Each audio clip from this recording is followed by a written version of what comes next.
Very good. Okay, stop. We're good. Welcome, everyone. My name is Scott Schiller, FV01DR in St. John's, Newfoundland. And I'm the host today. And Michael G0POT will be talking about operating on hilltops. I'll be monitoring question and answer at the end in the chat, as with the other talks. Please use that for comments between the attendees, but let's have the questions and answers in the Q&A if we could, to keep track of that. One thing before we get started, yesterday there was a call for a beret. So I thought I'd bring my beret from the Basque Country, from San Sebastian, and challenge all the other hosts to come up with a good hat. So there you go. So over to you, Michael, and we'll all look forward to your presentation. So I better go for the fez straight away, hadn't I? Just to meet your berry and raise you a fez. No. Okay. Anyway, Sorry, go ahead. Start, Michael, I've got 4 windows on the side of my screen, and I'm a newcomer at this. So to get just you or no one, do you know how to get rid of those? I'm afraid I don't in the conference mode. Okay, I've got to minimize it. Scott, okay. It's Nicholas. If you hover over Michael's window, you'll see 3 dots. And if you click on those, you've got an option to spotlight for everyone. I think that's how you do it. Okay. Well, I think he's good now. So Okay. Yep, carry on. Okay, let me go for it then. So good morning, good afternoon, and good evening, depending where in the world you are. My name is Michael, G0POT, and this afternoon I'd like to take you on a little trip through portable operating, to promote the idea of portable operating, and specifically operating from hilltops. So I'm going to go through why you might want to operate portable, what I mean by portable, so we'll look at some definitions because it's quite a broad church. I'm going to talk about why operating from hilltops can help you to be successful in your portable operation. And we'll do the last half, we'll look at building backpacking portable stations, because we're talking hilltops. We typically have to do a bit of walking and climbing, and we want lightweight stations to do that. So we'll have a bit of fun looking through some of the options to put together a hilltopping station. Now, I am doing this left-handed. Apologies, I've broken my wrist, so I'm doing this left-handed, and hopefully I will manage to take us through the slides correctly.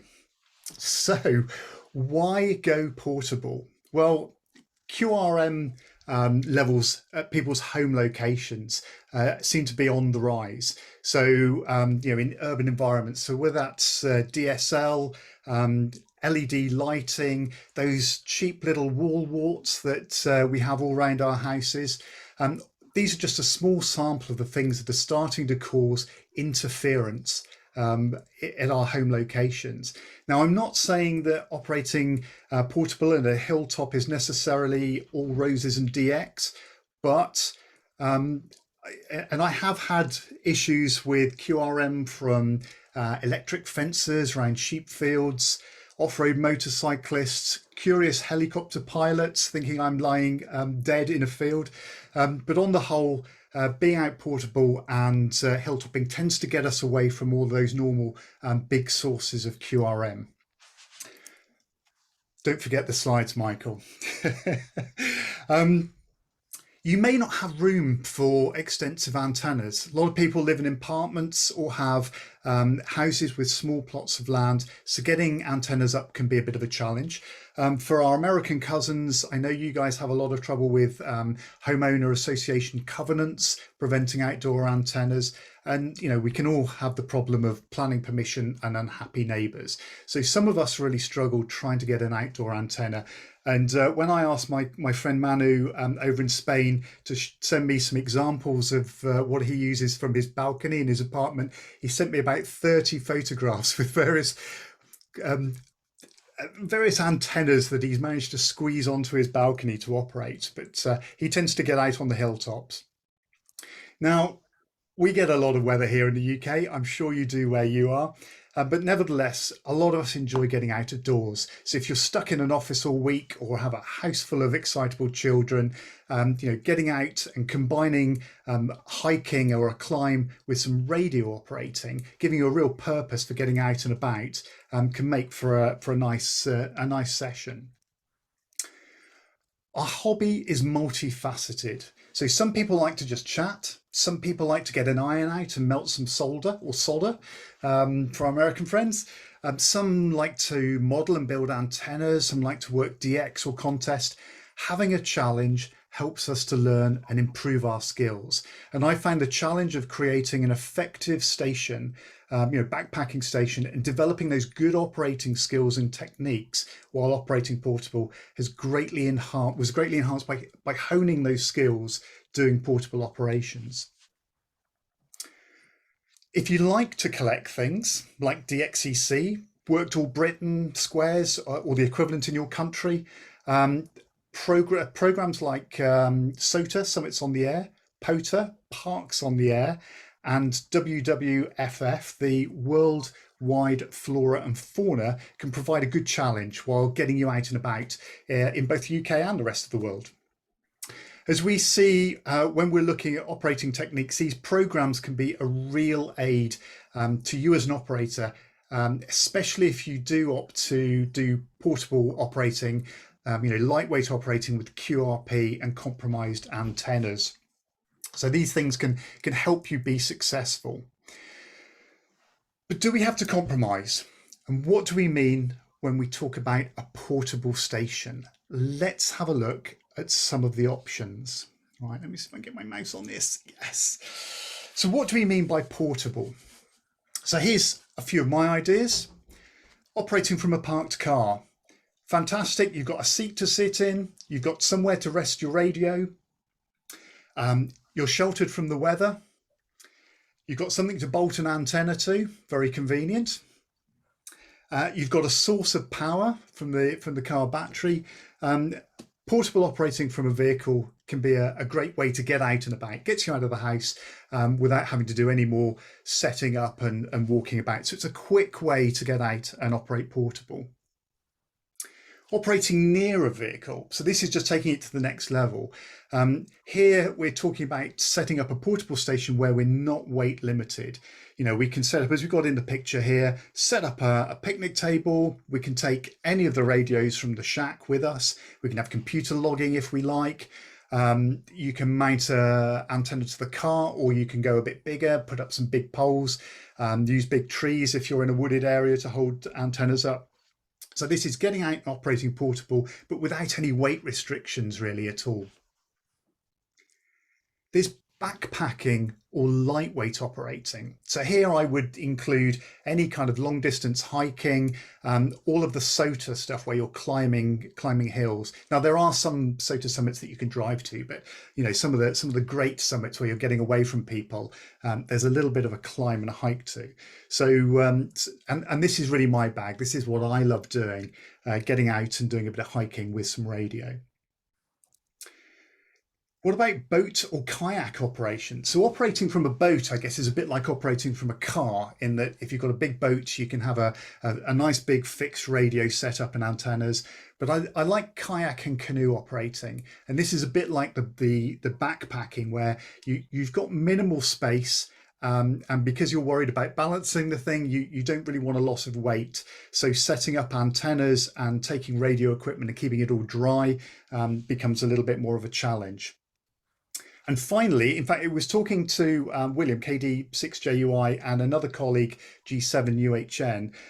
They talked about doing bicycle portable. That was very, very much part of their operating. So basically getting out on a push bike, you can carry a little bit of weight. You're still a bit restricted. So there's still a bit of lightweight portable there, but you can take a little bit of extra kit if you want, because you're carrying it on the bike.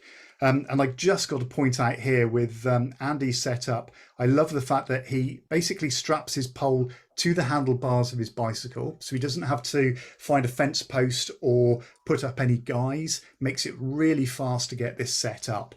Just straps the pole to the handlebars. And the other thing I should point out from this photograph is the seating. One of the things about getting outdoors, especially hilltopping, is you don't want to be sitting there operating with a cold or a damp behind, because you're sat on the ground. So that could be anything from as simple as a little bit of foam square, which weighs nothing and puts in your backpack. Or Andy and I love these Helinox chairs. So this is a Helinox ground chair. I think they're designed for climbers, so they're very lightweight and they pack down to a very small pack to go in your backpack. So I just thought I'd point those out while we were going through. So those are some of the concepts of portable. Portable is a many varied thing, but today I wanted to talk about hilltop portable. So why might we want to operate from hilltops? Well, this photograph for me is one of the reasons that I like to operate from hilltops. This photograph is taken from the summit of Llywydd. So this is up in Snowdonia. The snowy peak on the right is Snowdonia itself. And then what looks like a bit of a diminutive peak down here, but I can tell you that was still 700 meters. My legs were lead by the time I got to the top of that one as well. And that's Arran. So I did a 10-hour haul around these three peaks to operate them as three independent SOTA summits. But the views are absolutely fantastic. Strictly speaking, at this point, I really could just say location, location, location. What we're looking at is finding locations that help us to succeed when we're operating portable with potentially low power, because we're carrying our batteries and the power, and potentially compromise antennas because we're having to carry the gear to get the antennas up. So, and there are many different locations that you can leverage to help, but hilltopping, I think, is one of the key ones and my favorite. Hills don't do any harm for HF. If you're setting up an antenna at the top of a rocky mountain, that's equivalent to putting an antenna very, very high in the air, and HF isn't going to complain about that. But for VHF, that's pretty critical. Height is key. Now, I know there are some fantastic propagation methods out there of curving, diffracting, ducting, reflecting. There's all sorts of stuff that we can do at VHF, but height pretty much guarantees you that connectivity. So it's a real extra arrow to your quiver when you're operating. This photograph is taken from the top of Snowdon now. That was the hill that I took the last photograph from, and that's looking down into southern mid-UK, so probably Gloucester, right down there on the horizon. But from operating from a hilltop like that, even with just a little handheld, FM handheld, you can work huge distances. From this point on, by the way, when I say VHF, I really mean grouping together VHF, UHF, and the centimeter bands. There isn't a nice collective term that I could think of to talk about those higher frequencies. So HF is great, you've got HF, but for those higher frequencies, I couldn't think of a single term. So when I say VHF, think of all of those higher frequencies. So let's look at some more of the pros and cons. So there we go. Hilltops are usually sufficiently isolated to be relatively free of RF interference, getting away from those domestic electrical systems and overhead voltage lines. But for the very reason that hams like to use them, commercial operators also exploit some hilltops. Now, this isn't necessarily a problem if we're using different parts of the spectrum, but it's something to research before working from a hilltop. So here I've got a photograph of Brownclea Hill. I operate from here typically once a year as part of a bit of a 5 summit challenge. It's got a paging system on which interferes with VHF with 2 meters terribly. So it's something you need to be aware of. Now, if you're operating HF, no problems at all. And I have come across hilltops with the opposite, where they've got radar or something which affects HF but isn't affecting VHF. For those hills that qualify, the SOTA, the Summits on the Air program, can be a marvelous technique to bring in welcome traffic. And the program has significant tools and resources for getting you spotted, which is key to working other stations. Now, in case anyone here doesn't know SOTA, Summits on the Air, it's basically a program to encourage portable activity from hilltops. It has two sides. It has the chasers. So those are the sofa sitting, slipper wearing shack dwellers who sit in the warm and try to earn chaser points by working people on hilltops. And it has the activators. Now, those are the sterling men and women who face adversity and the ghastly English weather, or wherever you happen to be, to climb hills and mountains and operate radio, so earning activator points. Using the SOTA Watch website, which I've got a little extract from here, you'll see there's spots and alerts. So I can post an alert in advance, an intention to operate, where I can post the dates, the rough times I expect to be up, expected bands, and the modes that I plan to use. So that's a starting point. That gives people an idea that I'm going to be up there. Now, if you have mobile phone coverage from your chosen summit, you can just go to the website, click on the spots page, and spot yourself in real time. So that's nice and easy. Mobile phone operators aren't renowned for providing excellent coverage on the hilltops, as you've probably noticed.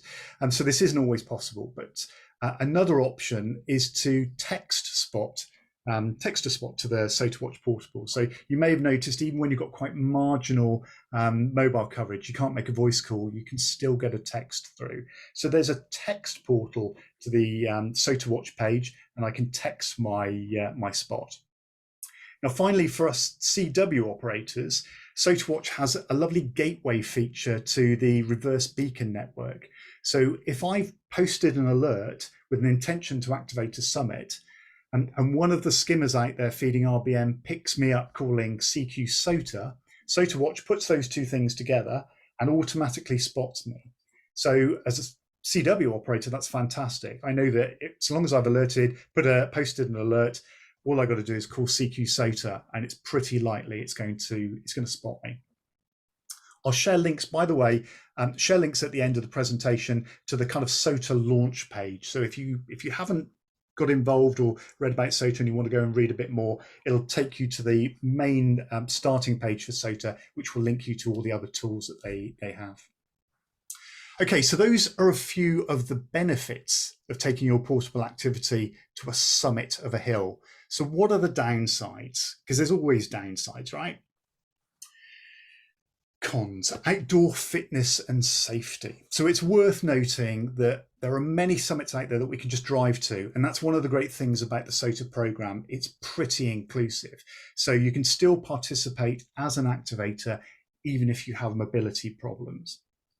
And a drive-on summit allows you to operate in most of the ways we talked about on the earlier slide. So you don't have to be backpacking. You can set up any kind of a station, apart from the kayaking, obviously. However, the drive-on summits can often be really busy, popular locations for families, people taking kids out to run a bit of energy off. So they can be a bit of a challenge for operating. I prefer summits with a bit of a walk and a bit of a climb. But for those, we need a reasonable amount of fitness, and we need to be dressed appropriately. Something that's going to keep us cool while we're hiking, but warm while we're sitting stationary at the top of a hill in the wind, operating. We need to keep dry in the rain. We need to avoid sunstroke in the sun. When we get sun, we don't get much in the UK. We need to keep hydrated while we're hiking and walking. We need to be ready for both minor injuries, there's stings, bites, cuts, bruises, that sort of thing.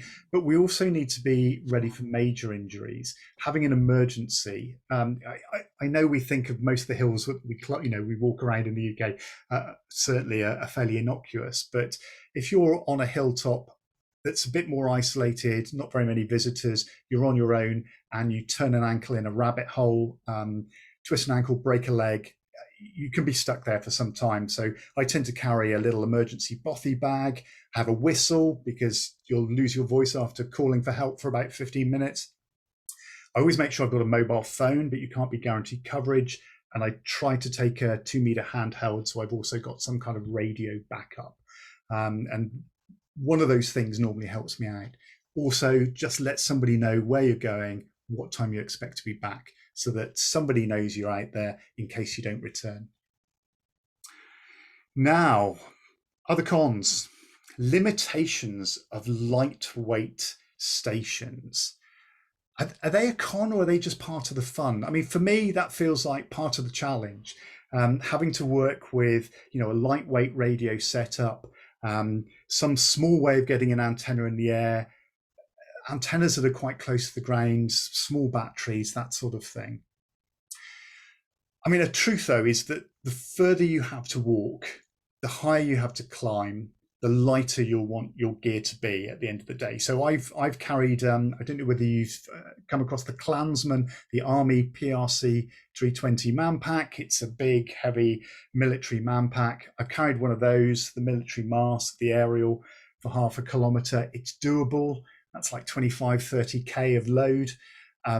But I can assure you, when I did that 10-hour walk around those SOTA summits in Snowdonia, where I showed you the photo a moment ago, my station was well under 3 kilograms. And that included VHF, HF, and a backup HF radio, just in case, because I didn't want to do a 10-hour walk and have a radio failure.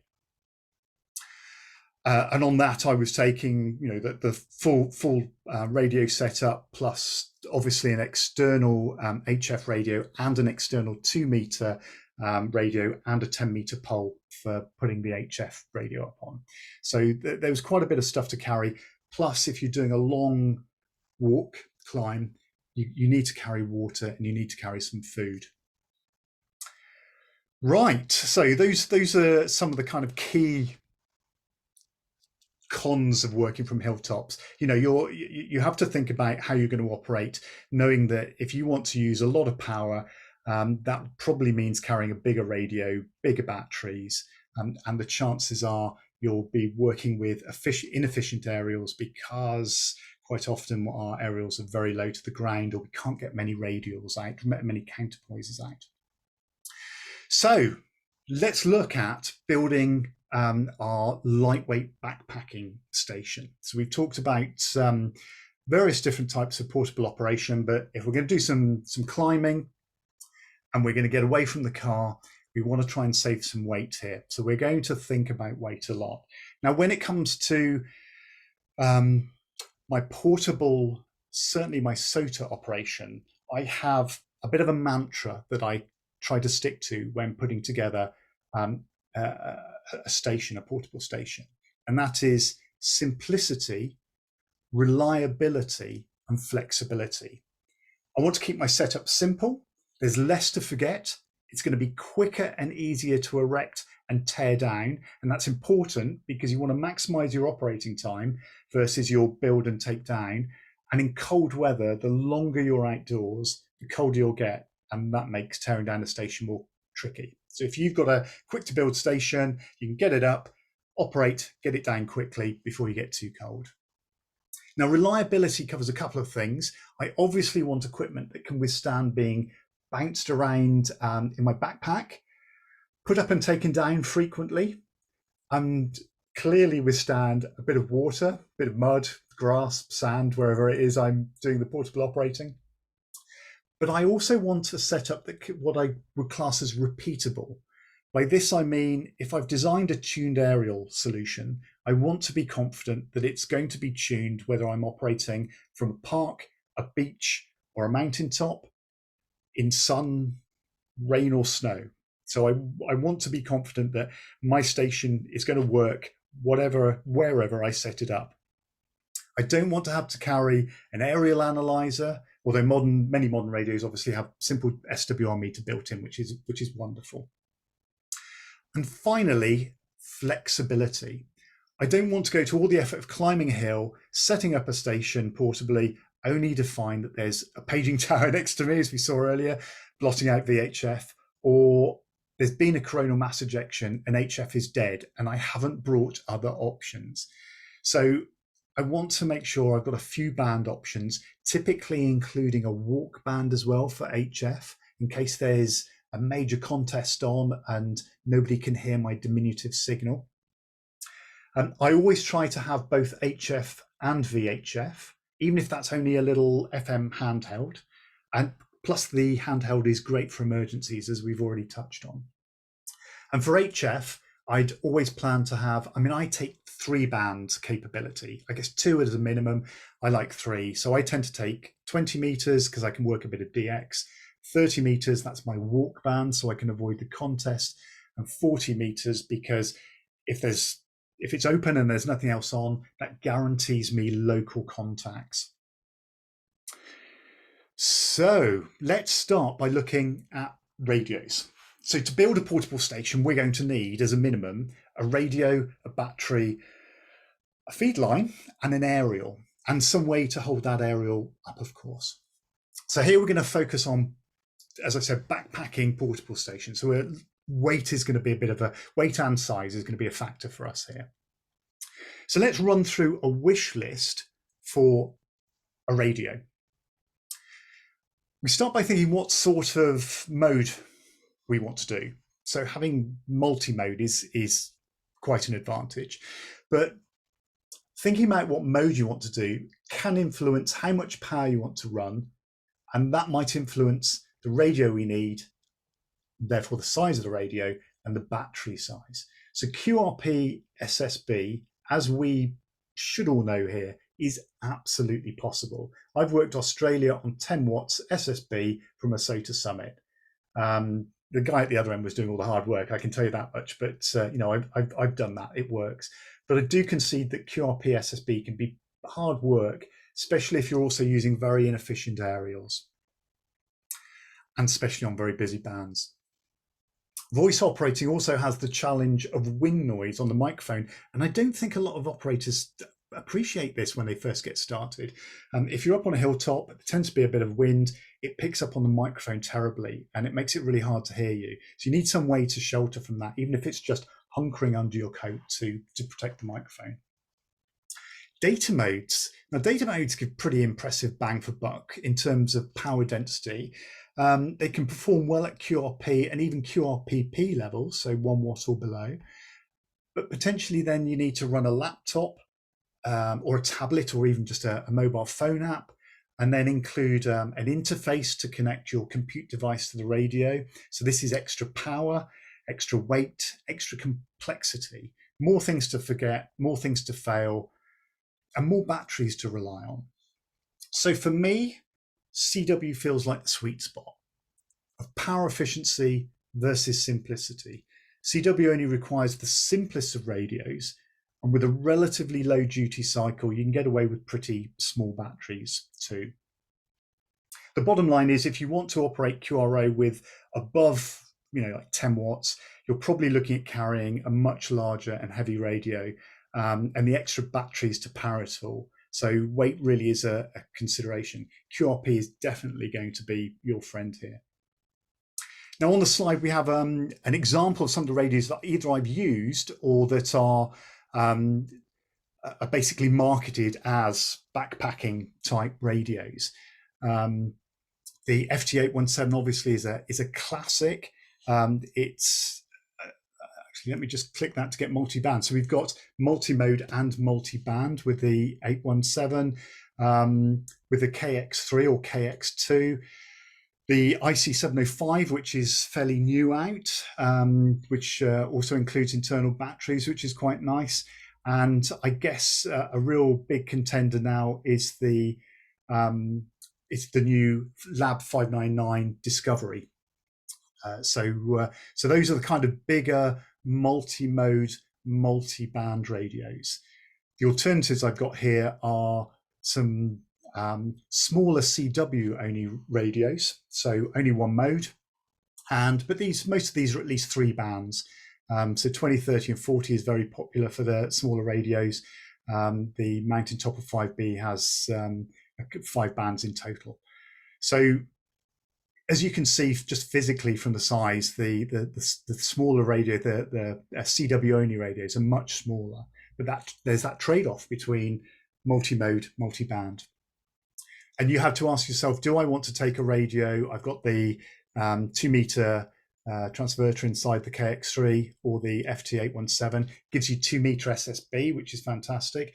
But do you want to carry that, or do you just want to take a small HF set and maybe an FM handheld? Because you could, from a Hilltop, be amazed what you can work on VHF FM with just the rubber duck antenna. Trail friendly. So you'll notice that most of these radios I've got here are what we would class as trail friendly. When you lay them on the ground, the controls are all facing up. And this is really nice feature, whether it's laid on the ground, on your lap, sat on a picnic table in front of you. Having upward facing controls when you're out portable is great.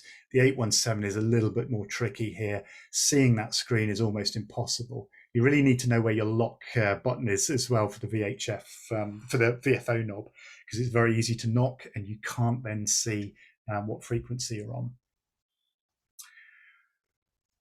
Waterproof. Now, waterproof for a portable radio seems like a really important thing, and it's funny that it's taken such a long time. I mean, we've got waterproof handhelds, but most of the HF radios are not waterproof, and it's only now that we've got the, unless you go kind of down a military route, we've got the Lab 599 Discovery coming along, which is, marketing itself as a waterproof radio. But that said, I've never had an issue being on rainy hilltops with radios. There's ways and means of working around that, keeping the radio in the bag or just keeping it covered. But yeah, it's definitely a nice to have. Internal batteries. Now, I'm going to go both ways with this. So it's nice to have because an external power lead is just another wire that you have to manage. So if you're sat with a radio on your lap out of doors, you've got a microphone or a Morse key plugged in, you've got a power lead and a set of headphones and an aerial. That's lots of wires coming off it and a lot of things to concentrate on if you're getting up and moving about. So having an internal battery removes one of those, the need for one of those wires. However, I'm going to say that I don't do that. I don't do it for a couple of reasons, some of which we'll touch on in a minute. But primarily, one of the reasons is it allows me to pick the battery I need for the trip I'm going to do. So if I'm going to go and do a backpacking contest, 4 hours of shouting on SSB from a hilltop, taking an FT817 maybe, I want to take a nice big battery with me. But if I'm just going for a quick SOTA activation using a little bit of CW, I can take a much, much smaller battery. So having an external battery gives me options. Internal ATU. Now, again, I typically don't use an ATU on a hilltop, and we'll talk a little bit more about that in a moment. But I do concede that sometimes it's nice to have. An external ATU or AMU, sorry, if you prefer the aerial matching unit, they're an extra bit of kit to carry, needs additional patch leads, which I'm going to forget, and that challenges my simplicity and reliability mantra. There's some amazing lightweight options if you do want to use an external ATU. I have an Ellicraft T1, it's absolutely brilliant, but I try and have a station design that doesn't require it. And finally, weight, as we've touched on quite a bit so far. Having lightweight for if you're doing a big hike is important. So, if we compare some of these, the SSB multi-mode radios, they tend to be the heavier, 1.2 kilograms, a kilogram, 1.1 kilograms. Forgive me, we have American listeners, I think, as well. So 2.7 pounds, about 2.2 pounds, the IC 705 about 2.4 pounds. The Discovery actually comes in quite light. I think that 550 grams or 1.2 pounds is without the mic, but that as an SSB 10-watt radio, 550 grams is very, very good indeed. You'll see that the smaller CW radios, though, are a massive weight saving. And look at that, my little mountain topper is just 130 grams. So that is, and that's just a radio. So about 4.5 ounces. My whole station, not including a mast, with that radio is just 315 grams or 11 ounces. So that can make for a nice lightweight setup if you're doing a little bit of hiking. So we've talked about radios. What about batteries? And we've kind of said, look, the more power you want to use, the more battery you have to carry. So battery technologies and chemistries have definitely come a long way since I first was licensed. I used to hump up those 7-amp sealed lead acid or slab batteries to the top of hills. And as part of my reliability mantra, I was forced to take 2 because it was difficult to assure the reliability and the charge in a single one. So that was close to 5 kilograms of weight that I was carrying up a hill as part of my power source. And since then I've used alkaline primary batteries and nickel cadmium or nickel metal hydride secondary or rechargeable batteries. They have their place, but these days the lithium based chemistries really have given us amazing power to size and weight ratios. And these really form the basis of my backpacking stations. And just on the screen here, I have this bigger one at the back. A 4.2 amp hour battery is a LiFi-PO, a lithium iron phosphate LiFi-PO. Yes, lithium iron phosphate, and these smaller ones are just lithium polymer. So these are great, but the voltage they provide can be a little bit outside of our normal ham radio range, where we're looking for a 12 to 13.8 volt DC supply. So these little LiPos, they come in 3-cell and 4-cell arrangements, with each cell providing about 3.7 volts nominally. So that either gives you an 11.1 volt battery or a 14.8 volt battery. So a little bit low or a little bit high. Now, I will concede that although it may be 11.1 volts, LiPos tend to hold their voltage pretty much to the end. So it's not like a NiCad or metal hydride where it's dropping off over time. It does hold that voltage quite well.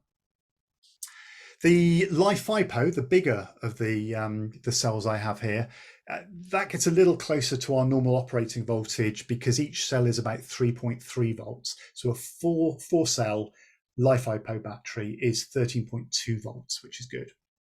Now, one option you can do with the LiPos is go for an over voltage, go for 14.8 volts, and then use one of those little DC to DC converters, or even something as simple as 1 or 2 diodes in series with your power, just to drop a half a volt or a volt and a half, and that will help. But still, my little simplicity fairy is whispering in my ear, stick with the basic battery if you can. And I've never had problems working with any of these batteries.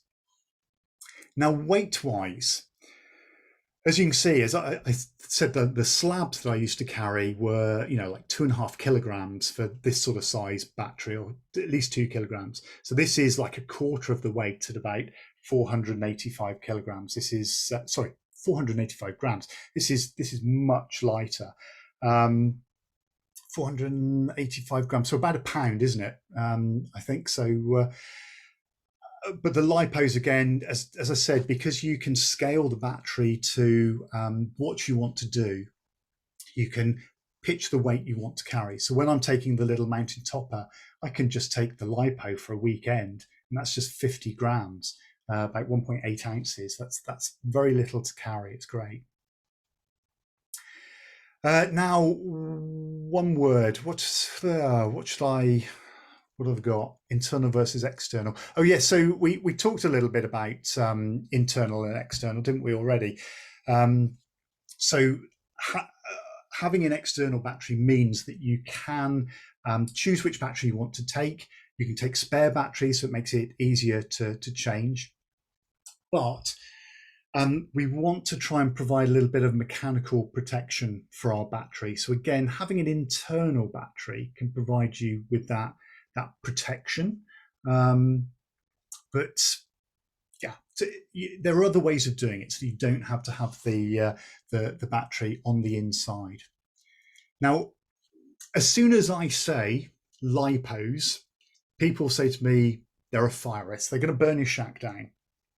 And okay, in truth, I would say all batteries are a fire risk, no matter what the chemistry, you need to make sure you're charging the battery and the individual cells within it according to the chemistry and the manufacturer's guidance as to how to manage it, to protect that battery from damage. Always use an appropriate charger. Don't leave batteries unattended while they're charging, ever. Doesn't matter what the chemistry. And as we've said, you need to make sure you don't let anything puncture your battery. So if you haven't got it inside the radio, make sure it's protected. I use one of these little LiPo fireproof bags, and I put my batteries in there while they're charging, but I don't leave them. I'm always around where they're charging. It's also important with the lithium chemistries not to let your battery get too low, or a single cell within your battery drop too low in voltage. So I use one of these. They're like a couple of bucks, you know, £2-3, little battery monitor, plugs into the battery. You can see it's a bit hard to see in the daylight. It's a little LED. It tells you the voltage of each of your cells and then the overall voltage of the battery. It has an alarm in it though. So if my battery drops below a critical level, it will sound an alarm and warn me that I need to stop operating. One last word on batteries. While hilltopping in the winter, batteries are really temperature sensitive. And when the temperature drops below 0 or 32, we don't do Fahrenheit, do we? I haven't done Fahrenheit since the 70s. I'm so sorry. But when it drops below the freezing point of water, shall I say, you can find the output of batteries drop significantly. So another advantage to using external batteries is you can sit the radio on your lap, pop the battery underneath your coat against your body to keep the battery warm. But those photographs I took earlier from Snowdon, I took my phone out of my pocket to take that photograph. The battery was at 96%. In the 2 or 3 minutes that I had the phone out, just taking some photographs, the battery level dropped to 20%. The temperature up there, I think with the wind chill, it was about -20, but it was sub-zero, even in the shelter. So that goes to show what an effect temperature has. As soon as I warmed the battery back up, warmed the phone up, battery level came back up again. But just something to be aware of. Right, so that's batteries. Now we have to get an aerial up. So before we talk about aerials, let's talk about getting aerials up. So I've called this masts, but there are three things that I've tried: throw lines, kites, and telescopic fishing roles. Fishing poles. So throw lines. These seem like a great idea. Very lightweight. That's just a little 12-ounce bag and a line. Some people swear by them. I've seen great YouTube videos of potor activators using them. I typically just swear at them. Assuming my hilltop has trees, and many don't, in the time it takes me to find a tree with clear space around its base, not right on the main path, that has a branch at the right height and in the clear, and then get a line over the top of it, in that time I could have put up a pole, built my station, activated the summit, and be packing up to go home. I've just not got on with throw lines. I'm really sorry. I just can't make them work. Now, while I haven't given up on the idea of kites, let me move my laser pointer, I have struggled to make them work consistently. Getting the angle up high, not necessarily such an issue on a hilltop. Over the flat, it's a bit harder. We found that the aerial tended to loop up towards the kite and was quite close to the ground for a lot of its path. I wouldn't make this my only option. If you get up to the hilltop and find there's no space to fly a kite or there's no wind, you're still going to need another option. But it's a nice idea and potentially a very lightweight solution. So telescopic poles are definitely my bag. Quite cheap and easy to obtain, between about 6 and 10 meters, so between 20 and 32 feet. They're low cost, they're reliable, so long as you're a bit careful with how much you abuse them. Carbon fiber poles are very light and very strong, and they're fine for inverted Vs. You're holding up the middle of an antenna. Not so good maybe for vertical because they're conductive, but fine for holding up an inverted V or a dipole. Glass fiber tends to be cheaper, a little bendier. You may find the last few sections in a glass fiber telescopic pole are useless. Certainly for holding up an antenna, maybe okay if you're building a vertical, but for holding up the center of a dipole or an inverted V, maybe not so good. So a 10-meter pole becomes a 9-meter pole. You can form the basis of a vertical antenna, or as I said, simply hold up the middle of some sort of dipole or wire. Where I can, I try to strap my poles to a fence. So as I've got here in the photograph, you can see very quick, strap my pole to the fence. I've got a little crocodile clip connected to the top. And then on my aerial, I've got a little zip tie loop, and I just clip the crocodile clip onto the loop and then swoop that telescopic pole up. So really fast to get up. And then I just tie my either end of the antenna down to, certainly one end down to another fence post, the other end down next to my radio. If I do need to guy it, so if I'm out in the open and I haven't got a fence post, I don't separately guy my pole and then put the antenna up. I use my antenna as part of the guying system. So my inverted V makes up 2 of the guys, and then I take a single extra line to make up a 3rd guy. So again, simplicity, less things to forget. The other very quick tip, if you do use telescopic poles, they do sometimes collapse. You can just put a little bit of tape at the joints when you put it up. That's quite fast and simple. If you do, fold over the end, because if you stick it down a bit of tape and it's cold, when you come to get it off, you can't feel your fingers and the tape's rock solid. So put a little fold on the end so you can peel it off easily, and make sure you take that home with you. Don't drop it on the ground. But one of the things I do is when I get a new pole is I unscrew the bottom and I screw the main pole bit over a little piece of, this is a bit of sleeping mat, I think, a little bit of polystyrene type sleeping mat. And it cuts a lovely, perfect disc of polystyrene, a little bit of foam. It means if your mast collapse, it doesn't smash the bottom of each of the segments into the ground really hard. It just gives them a bit of cushioning, because they can be quite brittle and they can shatter if they come down too quickly. Masts. What else can I say about masts? So the pole sizes. Now, the cheaper end of the options, I've got some various sizes here: 6 meters, a couple of 6 meters, a 7 meter, and a 10 meter. The 7 meter here is very cheap, but you'll see that it doesn't pack down very small. This is fairly typical, about 113 centimeters, about 4 feet is that. So these are okay, but you can't fit them in your backpack. You have to carry them. And I'm going to say that having tried this, I don't like carrying a pole in my hand. You tend to find that it means you've got to have your hands out, so you can't put them in your pockets if it's a bit cold. Carrying something up a mountain or a hill can be a bit wearing on the arms, especially if you're going to have to do a bit of CW when you get there. So I prefer to use masts that pack down a little bit smaller. Just check the time. Okay, let's start wrapping it up. The smallest one here is actually a carbon fiber. You see that packs down to 42 centimeters, about 16.5 inches. This is small enough to fit in my cabin bag. So when I go away on business, I can take this as a mast, a small aerial, and my small mountaintop of 3B, and that's my portable setup for operating when I'm working abroad. I would say the 56 centimeter, 1.8 feet is that. That is probably as long as you can fit in a backpack. So that's backpackable.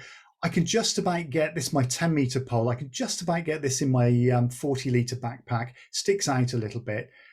It's great. It gets 10 meters is great. I've taken off the top few sections because they were a bit too whippy to hold a dipole. But at 1.2 kilograms, that's a mighty weight to carry. So yeah, if I'm doing a short walk, I don't mind doing that at all. If it's a longer hike, it's a little bit of a lump to carry. So let's finish up with aerials. And I want to just talk about a couple of things about aerials. So first of all, I like to use tuned aerials. And as I said before, I like designs and setups that I can depend on to work no matter where I operate. This is part of my reliability or repeatability mantra. It means I can dispense with ATUs, patch leads, the inconvenience of carrying and connecting up all those extra bit of kit. And in this vein, the simple dipole is a really reliable performer.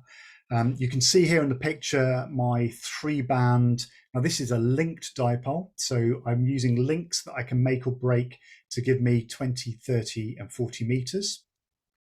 You'll notice very thin coax. So for HF, I tend to use RG174 rather than RG58. It's thinner and lighter. Here's an example. This is about 7 meters of RG58, and this is about 12 meters of RG174. Packs down much smaller, weighs much less. It's a little bit more lossy, but I'm only using 10 to 12 meters of it. It really doesn't make that much difference with my setup. And it's less weight for the pole to have to hold up as well. So it's a win-win. If you're operating with a shorter pole, you can use less of it as well. It's just to get from the top of the from the feed point of the antenna to the ground. You don't need to sit 20 meters away from your antenna. You can see here my end-fed half wave. So Steve, G0KYA, yesterday talked a lot about end-fed half waves. I am a massive fan of these aerials. This is again a 3-band, 20, 30 and 40 meters. You can just about see I've got little pico traps here. This is a little toroid transformer and capacitor to make traps, super lightweight. I'm actually feeding this one with RG58 because I'm only using 30 centimeters of coax. And then I just have an extra piece of line in case I need a third line to act as guy lines for my pole. But this is great. The little box, by the way, is my 64-to-1 transformer. The ones that Steve was showing you yesterday were much bigger. Mine are super small. I think he was using, was it 124s or 224 transformers, toroids. I'm using a FT50 -47. So I'm using quite a small toroid in there to create my transformer. I also don't use capacitors in mine at all because I tend to find that makes the aerial very sensitive to things moving around near it. And if it's swinging in the wind a bit, the SWR goes up and down terribly. Without capacitors, just using it as an impedance transformer, it was much more consistent operating. Maybe not as effective, but definitely consistent. So let's quickly finish up then with just a quick look at my antennas and how they perform. I think we've got Roy Llewellyn talking after me today about the EZ Next. So he'll be talking about these polar plots. And what I've done is a quick polar plot looking at the direction of most of the energy from my antennas from the side and from above.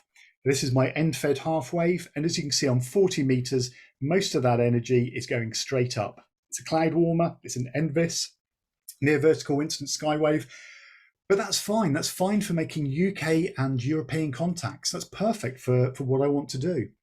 On 20 meters, it's pretty much the same, exactly the same kind of setup. Most of that energy pretty much going straight up. Now I can improve that. So if I go to the dipole, so here's a dipole, as I said, I'm using my RG174, up at the same height. So I'm still holding the apex of this up at about 8 meters. You'll see for 40 meters, still most of my energy going up, absolutely fine for 40 meters. But at 20 meters now, we're starting to see something a little bit more DXy. I could be working something a little bit further afield. That's brought down my main energy output to about 40 degrees. So that's an improvement. I haven't got on well with vertical antennas. Steve yesterday talked about using the end-fed half wave as a vertical, and he's absolutely right. It's superb. However, anything lower in band than 20 meters, you need a long pole. So you're a little bit limited. I've also been looking at loops. Now, at the moment, I'm stuck with just single band 20 meters. So this is no improvement really over an end-fed half wave fed vertically, but I thought I'd investigate it. Again, I'm using a single pole, so I've got an apex up delta loop just for 20 meters. This is a slightly squashed design by a German guy who discovered that if you squash your equilateral triangle, you can actually change the input impedance to be about 50 ohms rather than typically 200 ohms. So you can feed this directly without needing a balun or anything. And we feed it in this kind of bottom side to try and get vertical polarization. And as you can see, this has brought the takeoff angle down to about 23, I think, degrees. So this is quite an improvement. Probably not as good as an end-fed half wave fed vertically, but this is an experiment at the moment. Be interesting to see if I can make something like this that's multi-band to try and fit in with that mantra of taking more than one band. Right then, guys, I have surely hit my time limits completely. So let me wrap up there. Hopefully there's a little bit of time for questions, but if you have any questions or comments that and you don't get the time to make them today, please feel free to drop me a line. I'm a Twitter user. There's a beautiful group of ham Twitter users out there. It's a nice place to come and talk about ham radio on Twitter. And I also have a YouTube channel where I do a lot of kind of radio and kit reviews. So please feel free to come and check me out. Thanks very much, Michael. Okay. We have a few questions in the question and answer, and we'll jump right in because we are running close to the end. First question was regarding batteries for QRP stations. I believe we addressed that, so that's good. Another comment from Mark, K5MGJ, was about battery connectors. Yeah. And you find that Anderson power poles are better to convert to rather than the connectors that come with the rigs and the batteries. I'm a power pole user, so all of my I convert my batteries as soon as I buy them rather than using the built-in. I don't know whether that's a good thing or bad thing. It's just everything I have has power poles, so I found it to be hugely convenient. Good. Next question regarding telescopic poles lashed to fences. Could you use a fence wire as a counterpoise using a crocodile clip? Potentially you can, and I've definitely done that myself. You have to obviously make sure it's not electrified, but yes, absolutely, use what's there if you can. Again, it's one of those things that it's very easy to have a small piece of wire with a croc clip on to clip on and use if it's there, but take something else just in case it isn't. Right on. A comment about assembling poles and masts. It's good to have rubber kitchen gloves to give you some grip on the poles. And that's from someone who's trying to take them apart when you've got freezing cold hands and they've been up for an hour. Yeah, absolutely. A little bit of rubber, even just a little tiny bit of rubber mat that the sort of thing that people put Morse keys on, gives you a little bit of grip. Another comment regarding the 56 centimeter mast. Can you tell the make of that?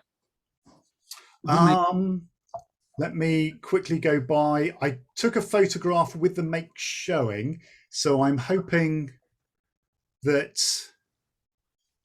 it's the 56 centimeter is a Life's a Breeze is the manufacturer. Life's a Breeze, right on. Yeah. A comment from Farhan about cycling in the hills. The BitX 2 meter that he's developing was meant to be taken along.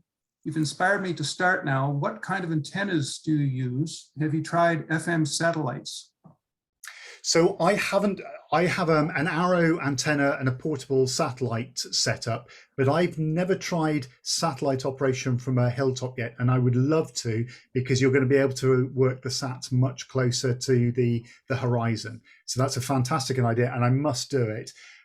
For all of my operation, I tend to take VHF with me, but I prefer to work HF, especially if I'm operating a SOTA Summit, because I want to give points away further afield.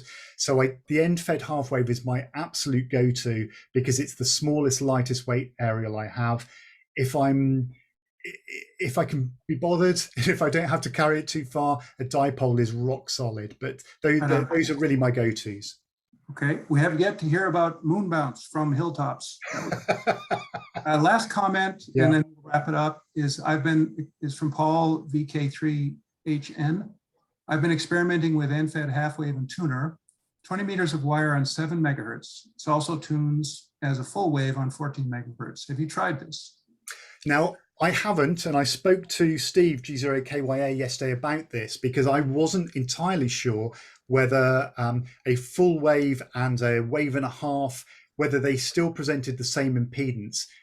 He's suggesting they do, and I've actually just bought a little commercial end fed, which is going to work on that principle. It's a single length of wire, and it's going to be half a wavelength for the lowest band, and then a full wavelength and a wave and a half and 2 wavelengths as we go up in bands. So I'm going to do a little bit of experimentation and measurement on that to confirm that that works well, and that I get a good match in band without an ATU. But I haven't actually tried it myself yet. Very good. A few comments in the chat as well for those that are seeing that, but we're out of time now. So I'm going to say thank you very much, Michael. It was very stimulating talk. And we'll have that as one of the go-to recordings for the group afterwards. So thanks very much. I'm going to stop recording now and see you all later in the conference. Thank you all.